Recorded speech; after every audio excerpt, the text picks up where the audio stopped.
নমস্কার বন্ধুরা, সোমাস কিচেনে সবাইকে স্বাগত জানাই। আজ বানিয়েছি ডালপুরি। বাড়িতে নিরামিষ রান্নার দিনে কোনো গেস্ট এলে বানিয়ে খাওয়াতে পারেন এই নিরামিষ ডালপুরি, আর সঙ্গে আলুর তরকারি। গরম গরম ডালপুরি আলুর তরকারি দিয়ে খেতে দুর্দান্ত লাগে। তাহলে আর দেরি কেন, আপনারাও বাড়িতে বানিয়ে ফেলুন দারুণ স্বাদের ডালপুরি আর আলুর তরকারি। ছোলার ডালের ডালপুরি বানানোর জন্য 150 গ্রাম ছোলার ডাল 7-8 ঘন্টা ভিজিয়ে রেখেছি। এবার মিক্সিতে বেটে নেব। এবার জল ঝরিয়ে ডালটা মিক্সিতে বাটার জন্য দিয়ে দিচ্ছি। তার সাথে দিচ্ছি 1 কুচি আদা আর 2 পিস কাঁচা লঙ্কা আর অল্প পরিমাণ জল দিয়ে এবার একসাথে বেটে নেব। পুরো ছোলার ডালটা বাটা হয়ে গেছে। ওভেন অন করে দিলাম, কড়াই বসিয়ে দিলাম, 1 চামচ সর্ষের তেল দিয়ে দিলাম। এবার তেলটা খুব ভালোভাবে গরম করে নিচ্ছি।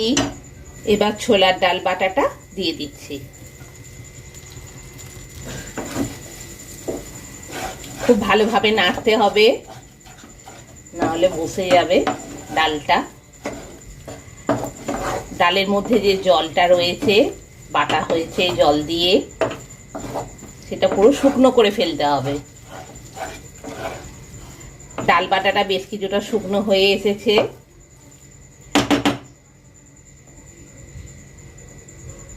লঙ্কা গুঁড়ো 1 চামচ, হলুদ গুঁড়ো 1 চামচ, ধনে গুঁড়ো 1 চামচ, জিরে গুঁড়ো 1 চামচ, নুন 1 চামচ আর গরম মশলা গুঁড়ো 1/2 চামচ দিয়ে দিচ্ছি। এবার সব উপকরণ ডালটার মধ্যে মিশিয়ে দিচ্ছি। ডালের পুরটা রেডি হয়েই এসেছে।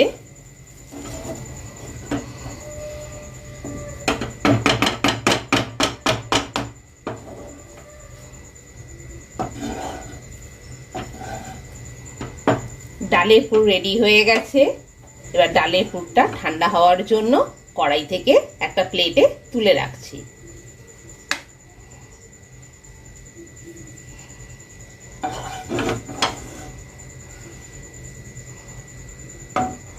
ডালপুরির পুর রেডি হয়ে গেছে। এবার ঠান্ডা হতে দিচ্ছি। ছোলার ডালের ডালপুরি বানানোর জন্য গণেশের ময়দা আর ডক্টর চয়েস সয়াবিন অয়েল নিয়েছি। 300 গ্রামের মতো ময়দা নিয়েছি,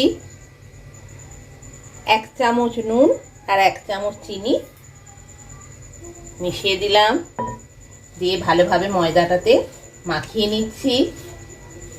খুব ভালোভাবে মিশে গেছে। 1 চামচের মতো সয়াবিন অয়েল দিয়ে দিলাম। দিয়ে ভালোভাবে ময়দায় মিশিয়ে নিচ্ছি। ময়ানের জন্য দিলাম তেলটা।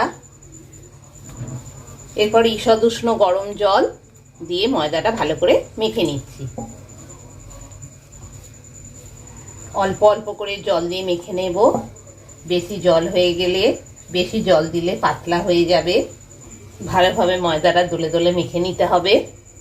ময়দাটা যত সুন্দর মাখা হবে ডালপুরিটা খেতে ততটাই ভালো হবে। ময়দাটা ভালো করে মাখা হয়ে গেছে। এবার মিনিট 15-20 চাপা দিয়ে রেখে দিলাম। মিনিট 15-20 হয়ে গেছে। ঢাকনাটা খুললাম আর একটু ভালোভাবে ময়দাটা দলে নিলাম। এবার লেচি করে নেব। একটু মাঝারি সাইজ করে লেচি করব, খুব ছোট সাইজও নয়, খুব বড়ও নয়। ময়দার পরিমাণটা আপনারা আপনাদের প্রয়োজন অনুযায়ী নেবেন।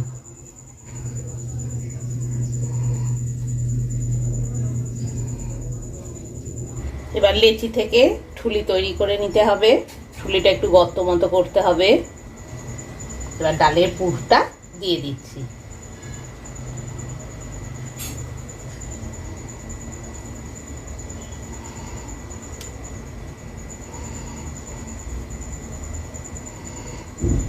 এবার ডালের পুরের মুখটা বন্ধ করে দিচ্ছি।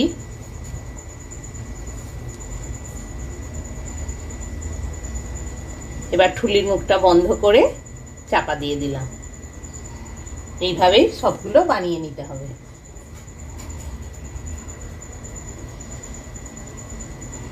পাতলা করে ঠুলিটা তৈরি করে নিতে হবে।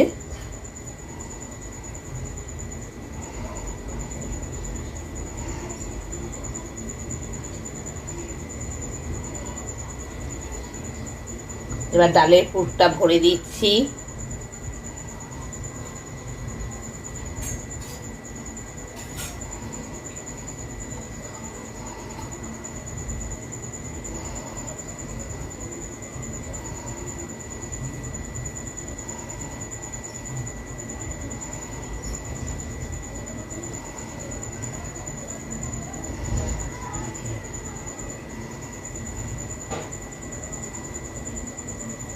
এইভাবেই সবগুলো বানিয়ে নিতে হবে।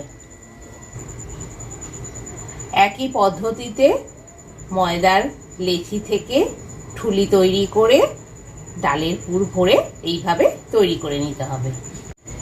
এরপর বেলে নিতে হবে। তেল দিয়ে নিচ্ছি, দিয়ে এবার একটা একটা করে বেলে নেব। বেলুন চাকিতে ভালো করে তেল মিশিয়ে নিলাম।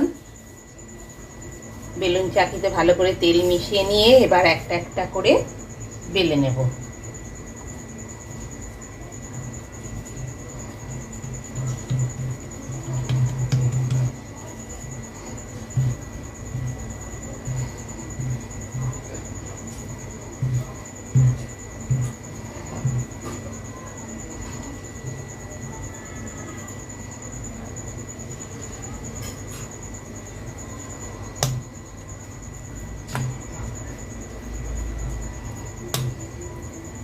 হালকা করে চাপ দিতে হবে, বেশি চাপ দিলে পুরগুলো বেরিয়ে আসবে।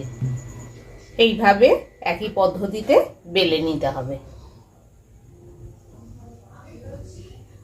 ওভেন অন করে দিলাম, কড়াই বসিয়ে দিলাম। এবার সয়াবিন অয়েলটা একটু বেশি করেই দিতে হবে ভালোভাবে ভেজে নেওয়ার জন্য।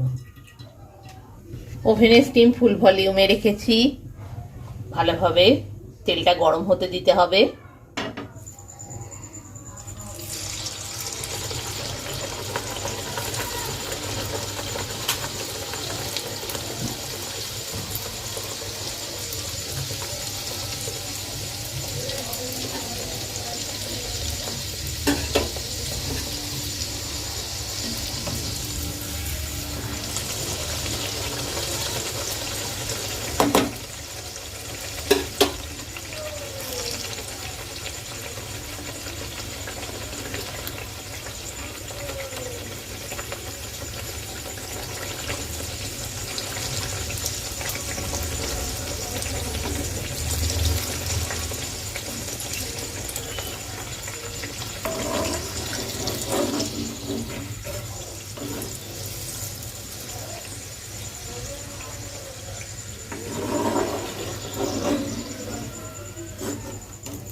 গরম গরম ডাল পুরি আলুর তরকারির সাথে পরিবেশনের জন্য রেডি।